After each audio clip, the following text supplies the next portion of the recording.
Hi everybody. I'm going to show you how to make these little tags that I make, and they come very much in handy with school starting out. They might come in handy for that. They're simple. I make them with my scraps of cardstock. I don't like to leave anything as less as possible go to waste. They're simple to make and they fit extremely well in a book. You just slide it in the page, whichever 2-3 pages it'll hold. You close your book, it's there, and your little charm just always keeps it handy. And it's the same as this. What it is 2 magnets that closes. So you can make it any size you want. I've made these two. One is at 2 inches, 1.5, and the other one's at 2 inches and long. And this is 4 inches, and this is about 3 inches. It's like I said, it depending on the amount of scraps or the size of the scrap, but you have to make sure that you have enough room to be able to put your die, and it'll hold the page down. Another thing, you can just punch a hole and put a wire through to hang your little dangle in the back, or you could use a eyelet and put it in like I did on this one with a leftover piece of jewelry. Let's get started and see how we do this. Get a piece of cardstock, whichever cardstock you have. Remember, the length is important because you're going to fold it in two. Okay? So if you only have a short piece like that, it's going to make an awful short one. But that's all you need. In this case, it's going to work. So I'm not going to use this. I could use these, but I don't want them as big. Not for me anyway. I like the little ones. And all I'm going to do is I'm going to fold it in half as such. And I'm going to burnish it. If it's not straight, make sure you cut it straight, which is important. And this particular piece is 1 3/4 inches. Yep, 1 3/4 inches by 8 inches. 1 3/4 inches by 8 inches. So in other words, it is 4 inch long this way, and once it's folded, and 1 3/4 this way. Okay. So let me rephrase that. It's 8 inches across and 1 3/4 here. Yep. And then I fold it in half and I score it. Then you can take a piece of magnet. It doesn't have to be a really, really strong magnet, but it has to be strong enough to hold it shut. A while ago, I was showing you how I store my dies.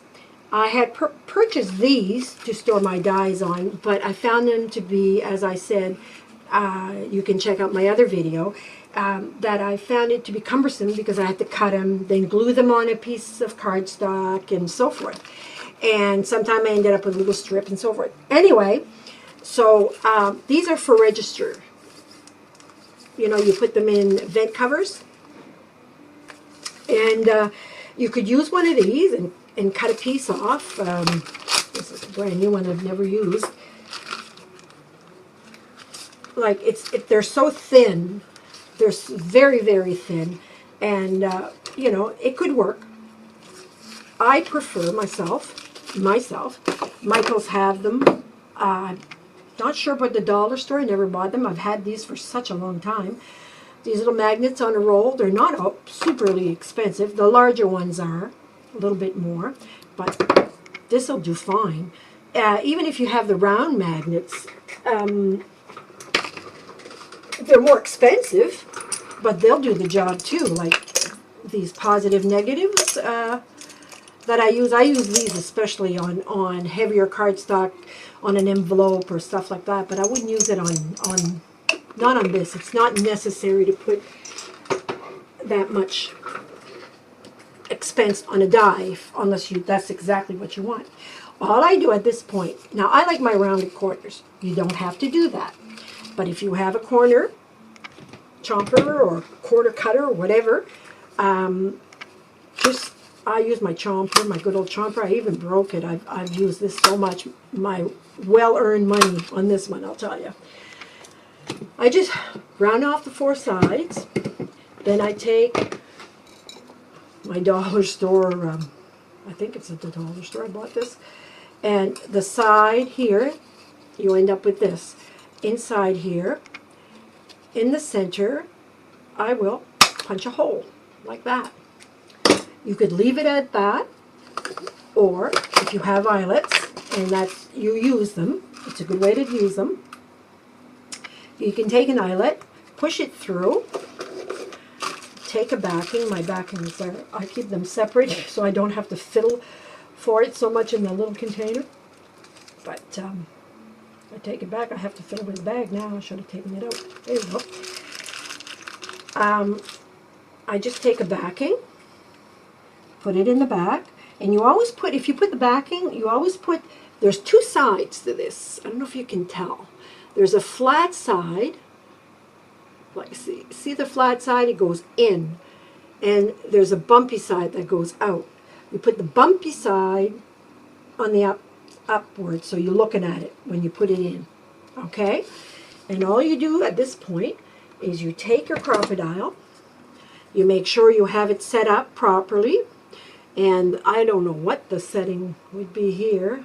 I don't know if there's labels to this or not. But the pointy one, the one with the long tip here, that's the top, and then there's the bottom.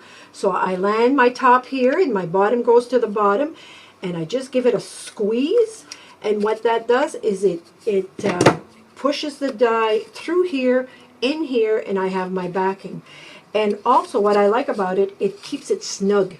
Because if I didn't have that, it would be like this one, it would open all the way, right? But with the eyelet, it keeps it tight here. So then all I do after that, you could take a wire, totally up to you what you want to do. Or I buy these you can buy these on Amazon, by the way. I call them my little light bulbs. I'm not quite sure what the legal name is. You have a variety of colors, or I believe you can order them in specific colors. But this is the little light bulb. I don't know if you can see that. It's like a little safety pin clip. I've heard them call safety pin clips too. I bet you a little safety pin would maybe work too. But anyway, I just add it on here like that. I was going to put this one, but this one doesn't really match. Oh, well, not that it matters a whole lot, I guess. But I have so much different little stuff here that I'm sure I can. There, I have one right here I'm going to grab onto. This here is something that I purchased. I always go on to the clearances. And the clearance, these were like, at Michael's, I think, my memory served me, they were under $2 for sure.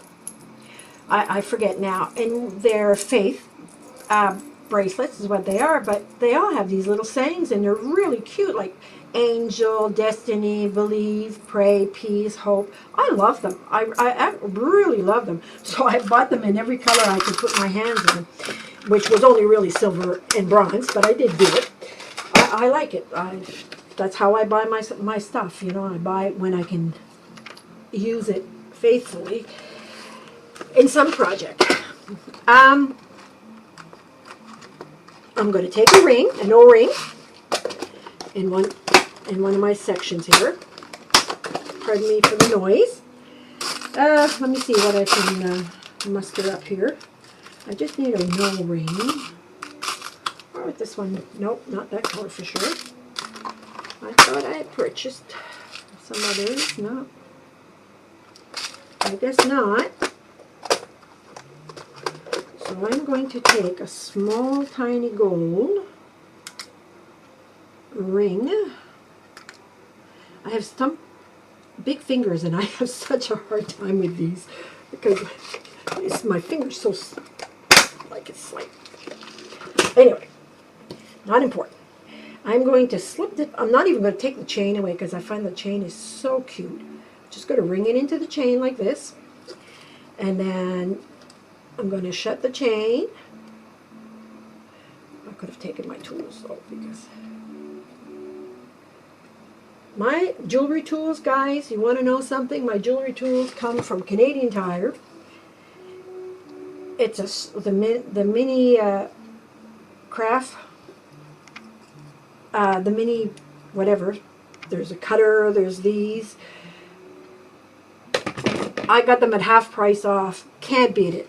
Cannot beat it. It was under $10. It was, my memory serves me right, something like $6, $7, something like that. Half price.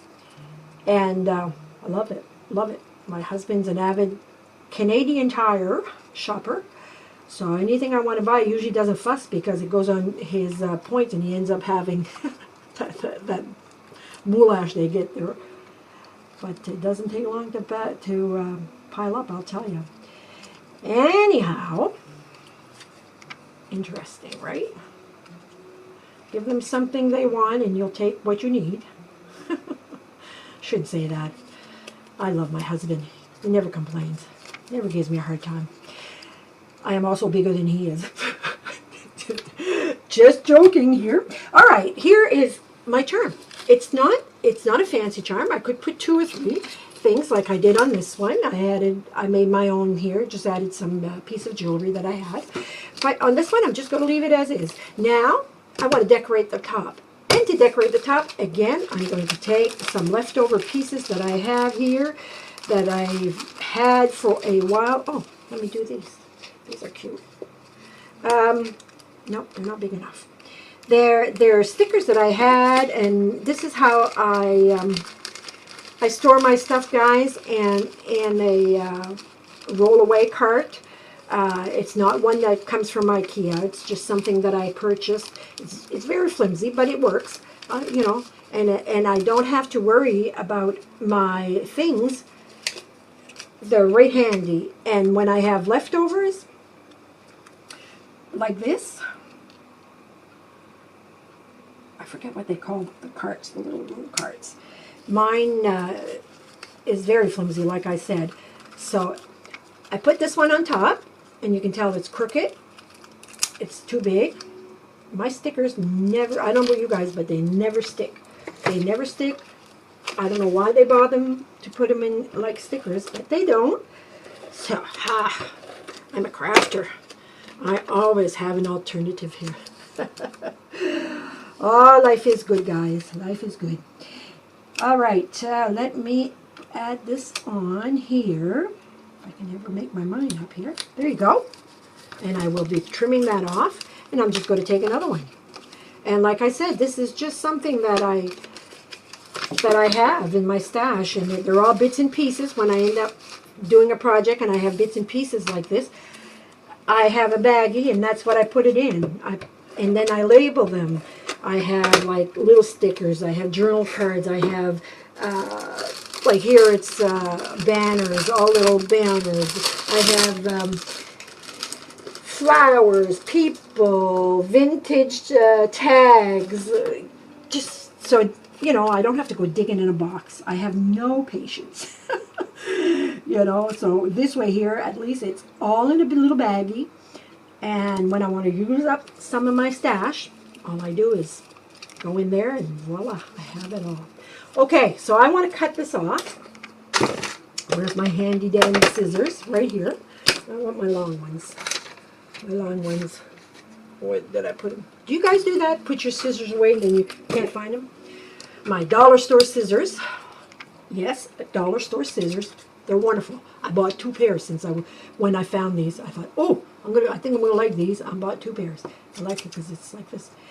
And all I'm going to do at this point is just trim it off, like that. So all I'm going to do is trim off the overhang, like that. And I'm going to do the other side.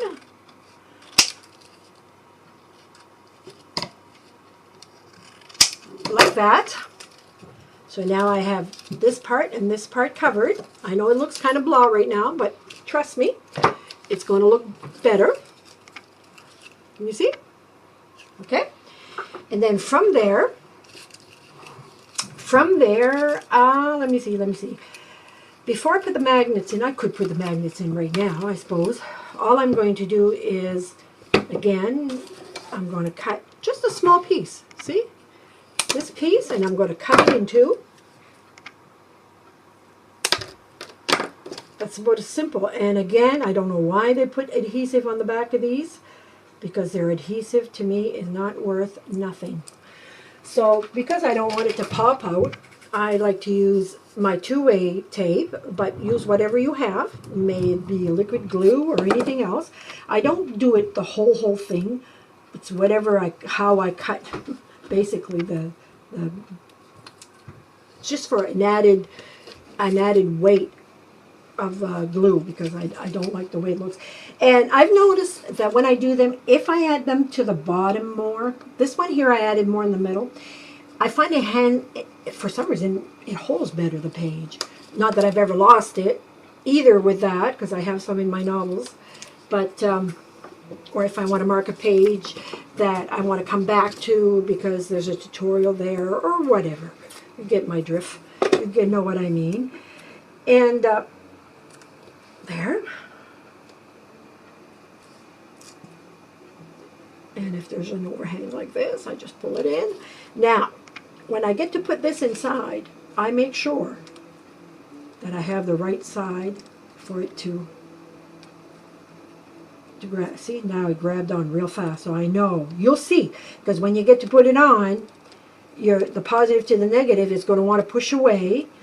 That doesn't stay, but as soon as I do this, it just pulls to it. And you can see, I didn't cut it equal, but it doesn't matter.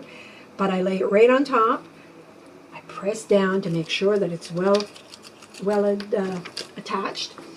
You can do that the style that you want. Obviously, I'm making it a bit of a vintage nostalgia look, but you could take whatever color you want, whatever, and distress it if you want after, and if you don't like the distressed side, don't do the distressed side. It's fun about crafting.